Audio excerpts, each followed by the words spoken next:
I thought it'd be fun to upload my project as I'm working on it, kind of record it. So I have this Cooler Masterkeys Pro L that was sitting around, stopped using a while ago, but I'm setting up work from home setup in the background there, and figured I'd use this keyboard because it's loud and clicky. It feels nice to type on, and it was just kind of sitting around.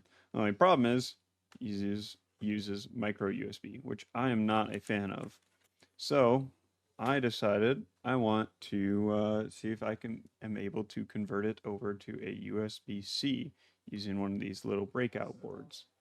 Just has a female USB-C port on it, 4 contact points to solder onto. Don't worry, you'll get a better view of that a little bit later. And a little modification to the case to see how it works. So let's uh, let's get started with that, I guess. All right, so out of this entire keyboard, there's only one screw, which is both a blessing and a curse. So I'm gonna go to my pry tool. I'm gonna get under this little rubber foot on this side. So that you guys know, it is the side that's under the escape key. That's the only screw in the entire keyboard. There'll be a sticker covering it, but I really don't give a shit about that sticker. The burden of proof is on the customer on if there's damage to the device, or not the customer, the company. So if I say have a motherboard, this is actually something that happened to me. I have a motherboard, has M.2. M.2 screw gets stripped and damaged, and I send it in for an RMA because of the RAM slot or something. Um, I can't remember what it is that I actually had to contact them about for it, but um, basically they would have to honor the warranty on the motherboard for the issue that did happen, regardless of the work that I did on the device. Um, Motherboard isn't a very good example because it's kind of expected that people would be working on it, but it's still an example that I thought of off the top of my head. So there are clips around the edges of the keyboard. I'll kind of try to show you how I got started on it.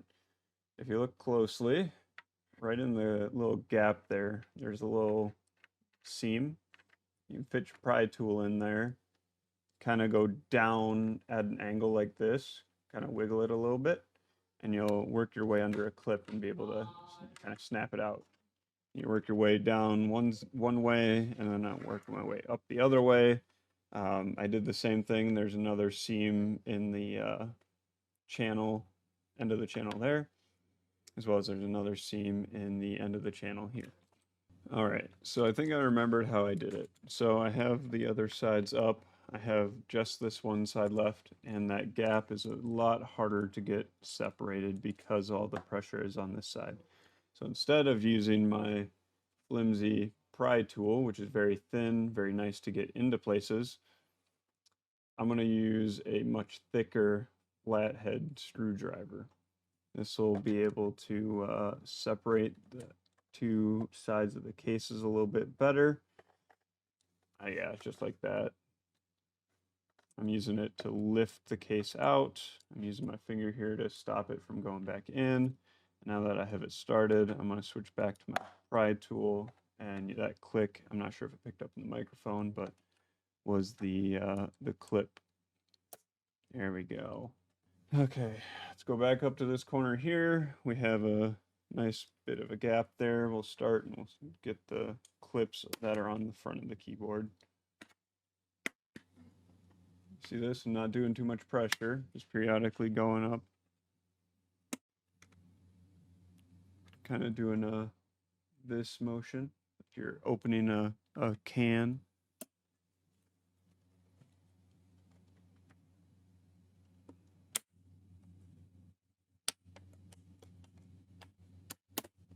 All right.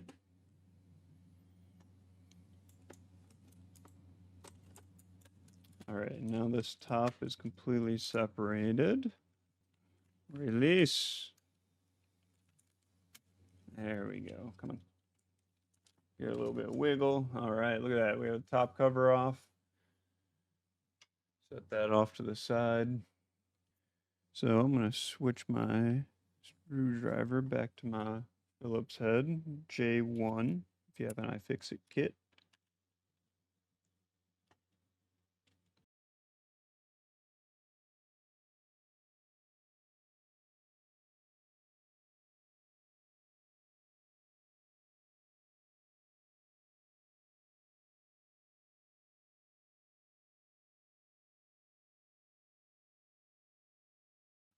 All right, so now we'll flip that over. Look at that, we got the final screw. And now bottom just kind of pulls away and we have a cable. So it has some cable channels. I'm going to pull it out of those cable channels. I'm going to unplug it from the board. Okay, don't really need the board at this point. And we have our micro USB. Now, the thing that's nice about this is that it is a standard for the colors.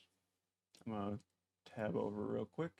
We have red is voltage, black is ground slash the ID cable, which I'll talk about in a second. We have white is data minus and green is data plus. So that'll be, so the ID cable is something that's used for micro USB, and in this case, we would just leave it empty, not attached to anything. The hard part is going to be once I cut this cable off to see if the it's color coded on this side, and then if we have long enough cable still to reach over to here. I think we should be good as long as I might not have to run it through the same channel, but we should be good. All right. This is a very nerve-wracking step because once you do this, there's not really any going back. All right. We have another tool. Box cutter. So I'm going to go actually back up quite a ways. I'm going to cut all the way up to here. Just doing a little bit of pressure on it. You can use a wire stripper if you have one. I do not. At home anyway. Do at work. Well, wherever the ID cable went, it disappeared somewhere in the cable, which is what you want to do anyway. You don't want it connected to anything. So we only have 4 cables. That makes it really easy for the solder job. Here we are at the soldering station. As you'll notice from the quality of mic difference. And you're hooked up to the microscope, so I can't actually see what you see unless if I turn around, but I have these wires and I have the data pads, and they're wired out in the same orientation as what they're going to be attached to the pads. I felt like I'd make it a little simple on myself. I'm also going to try to make this as simple as I can, have the fan on as little as possible.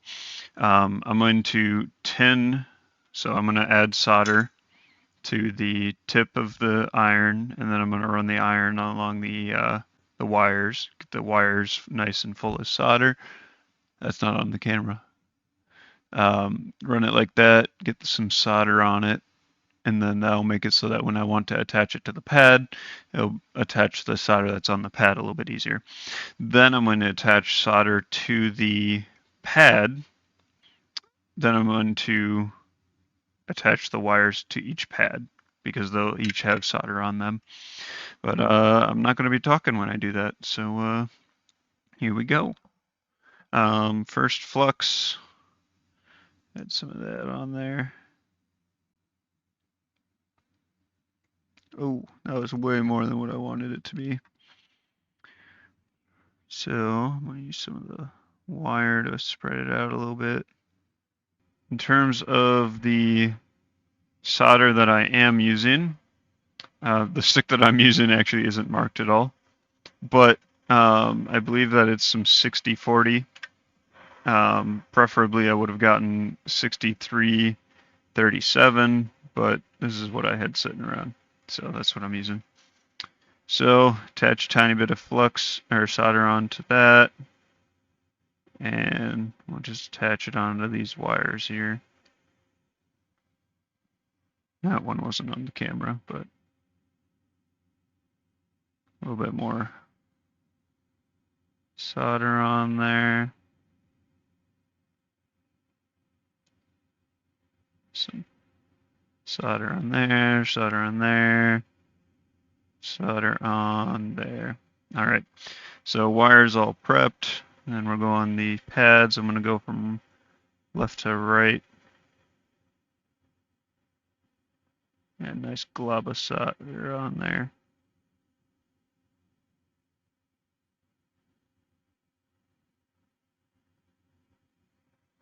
All right, now that I got a nice bit of solder on there, I'm going to do a little bit more flux. Now, I don't really like how these look, even though there's nothing attached to them right now.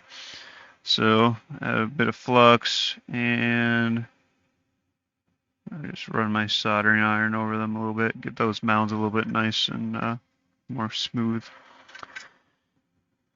So I think I'm actually going to attach the two middle wires first.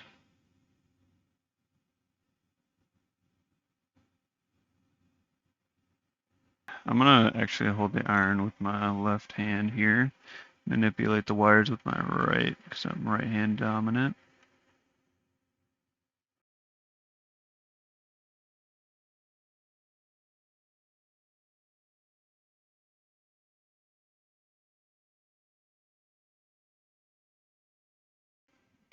So then, because those wires, I don't know how hot they still are, I'm going to use the tweezers still to manipulate these wires, get those into position.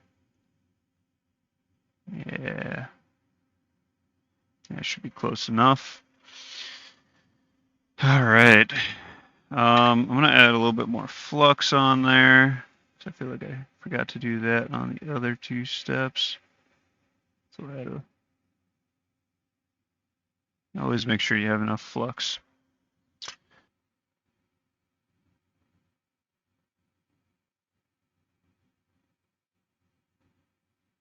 Is it round?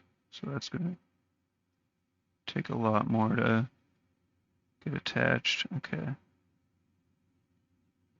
And we have voltage. All right. So we're all attached now. I don't like how dry some of these are, so I'm going to come back in and add a tiny bit onto at least the one all the way on the right, the ground pad. It ate up that solder. Okay. Wire came off. That's fine, because we will just reattach it. All right, I have my isopropyl alcohol here, and I'm just doing a little wiggle on it.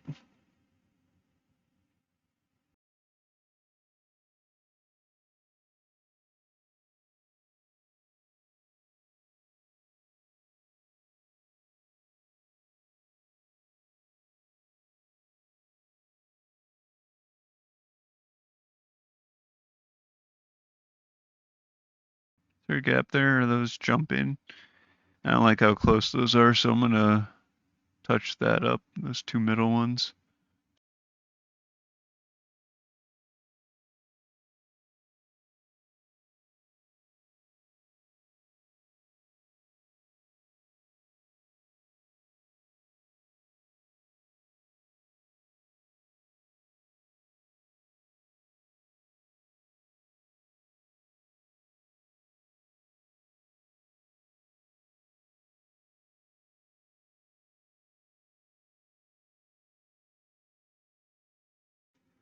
I think that's good.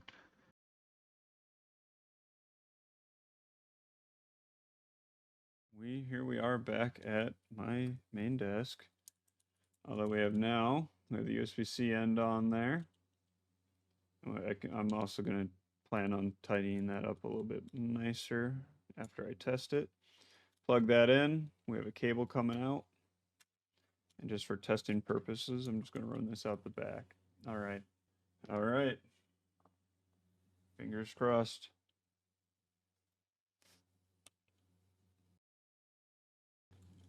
Let me grab another cable just to make sure.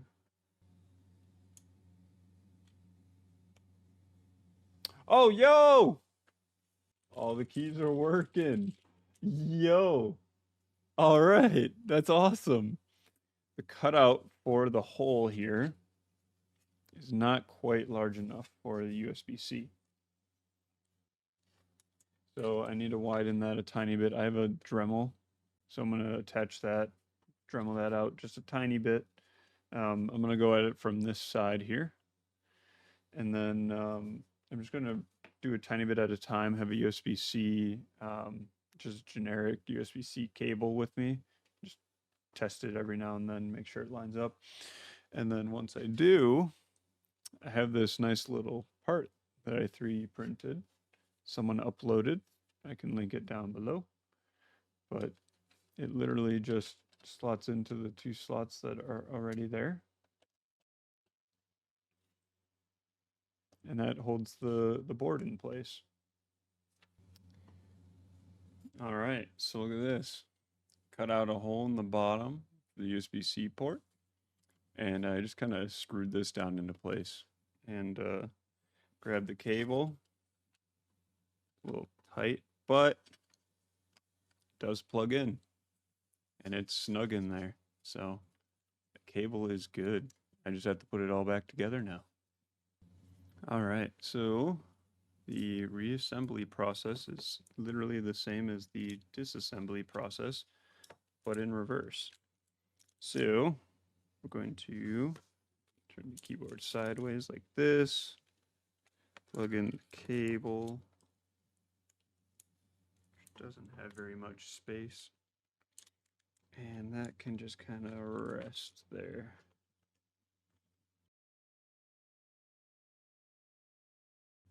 And we have 4 screws that go on the top.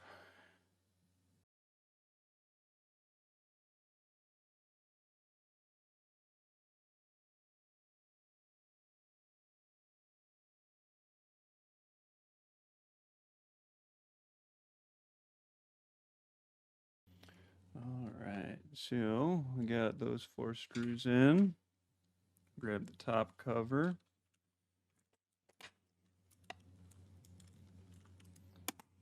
Snap, snap, snappity, snap, snap, snap. Much easier to click it together than it was to take it apart. All right.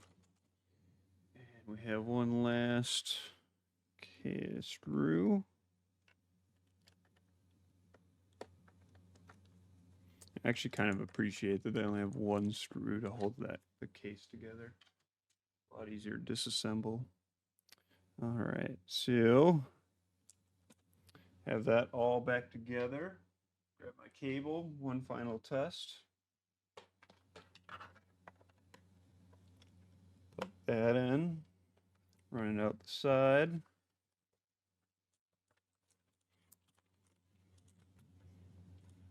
All right, moment of truth.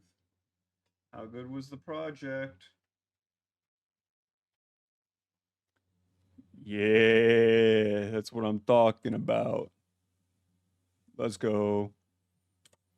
So, with minimum soldering skills, you can convert your keyboard from a micro USB to a USB-C. And that's how it's done.